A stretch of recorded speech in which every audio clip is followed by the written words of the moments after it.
Zena, hello. I hope you find the following of interest. On page 115 of your book, you mentioned the art collection of Cosimo de' Medici.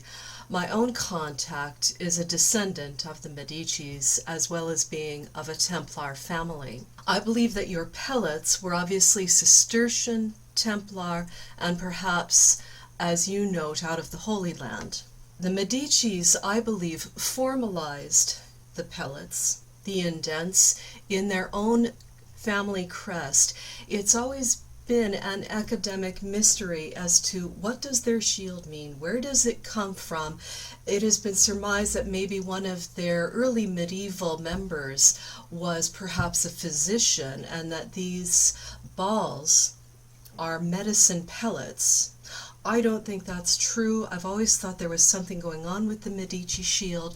I think it is related to holy, sacred code, and they reversed it. Now, Leonardo da Vinci used mirror writing. I believe he picked that up from various other concepts. Perhaps he was the first to mirror write, but I think the the Medicis, pardon me, I believe that the Medicis reversed the pellets and became three-dimensional balls. As you can see in their family crest, you've got the 6 balls above and the 3 below. It's a pattern of 3, as above, so below. The following should be of exceptional interest, I hope. I believe I may be the only Templar historian who has an actual photograph of the St. Martin Tower graffiti. The St. Martin Tower is held within the Tower of London complex itself. It is now a gift shop, which seems strange as it once was a prison and place of torture and inquisition. It's possible that the last Grand Master of England carved this image when he was imprisoned within the St. Martin Tower. I'm sure its significance will not be lost upon you. On page 113 of my book, you'll see the original image. This was carved, I believe, by the last Grand Master, William Delamore, in 1307. You'll notice that the square has had its corners cut off to create 8 sides. The Templars always use the number 8. It is a symbol of infinity. The chevron marks on the border of the square have a special term in Freemasonry today, tessellated, a tessellated border. A tessellated border in the floor or carpeting of a Masonic temple is a form of psychic protection. It is meant to keep out so that work can take place within the sanctuary. Between each equilateral arm is a cross or kite shape, crowned by a sword which is in what I call the prayer position. Each point is surmounted by your pellet or dot, and each curve also has the pellet. So it's quite important, a significant, important piece of code.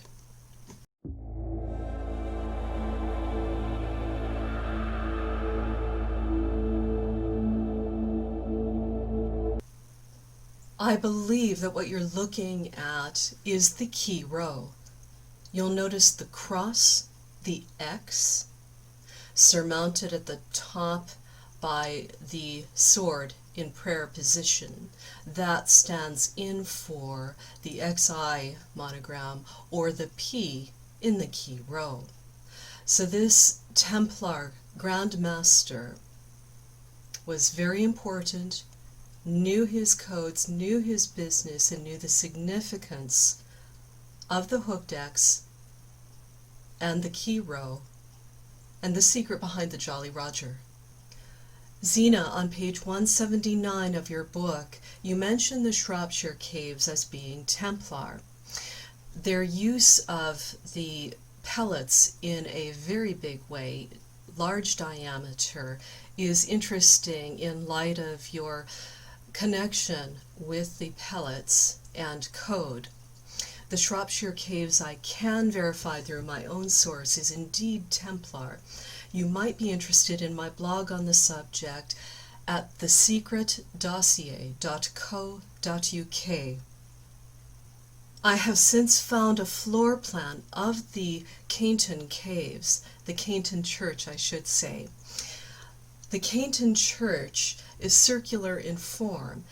It is a wonderful echo, if you will, of the Bornholm Island churches, which of course were built by the Danish Viking Templar descendants and inheritors.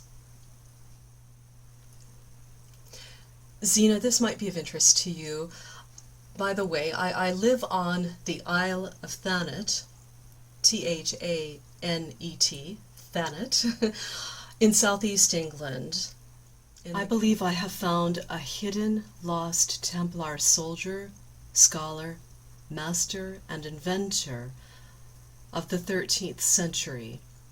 He is French, and from the Picardy region, Cistercian country, in France, of course. Peter de Maricourt, or Peter Peregrinus, meaning pilgrim, a moniker only given to those who have traveled to the Holy Land.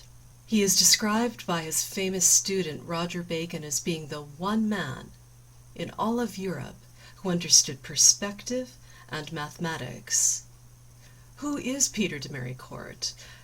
He is famous for having had a flash of inspiration in the midst of battle, and he stopped, wrote down his flash, and it was of two items: the magnetic properties of the lodestone and an idea for a magnetically driven perpetual motion machine.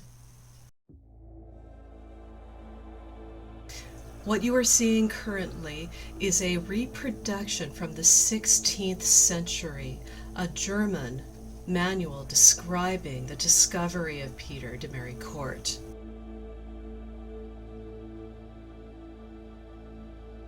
You are also seeing a modern GIF of his perpetual motion machine.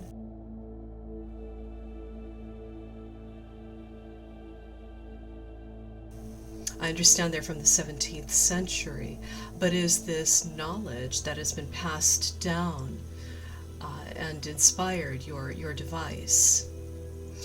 Not being an engineer, I'm not sure if I can make that definitive call, but it seems possible to me, and of course I understand that there are parts missing as well, but I'm hoping that maybe there might be a connection here.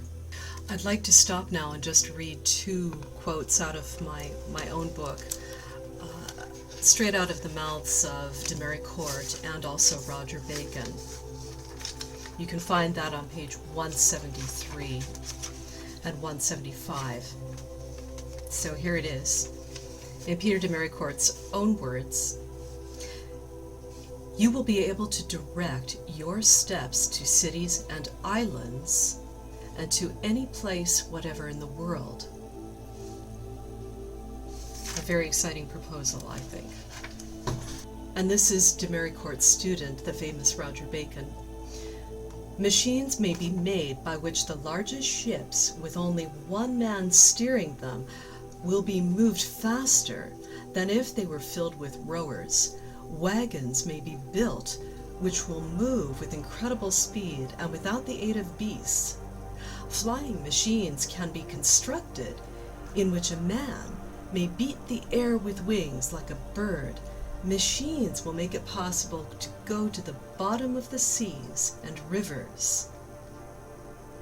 Roger Bacon, 1260.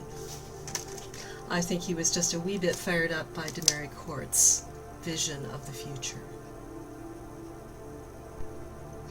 There is no record of the death of either man. Is it possible that both Peter Peregrinus and his colleague, the mysterious soldier, Both sailed to Nova Scotia to replenish the Templar colony there, and they simply did not return to Europe for whatever reason. Zena, Doug, Alessandra, thank you for your time. I hope this was of some help, and if you choose to pass this on, I hope it is worth your time and theirs. I find this subject and every possible spin-off niche of the Templar story and history to be absolutely riveting. And take care, and thank you.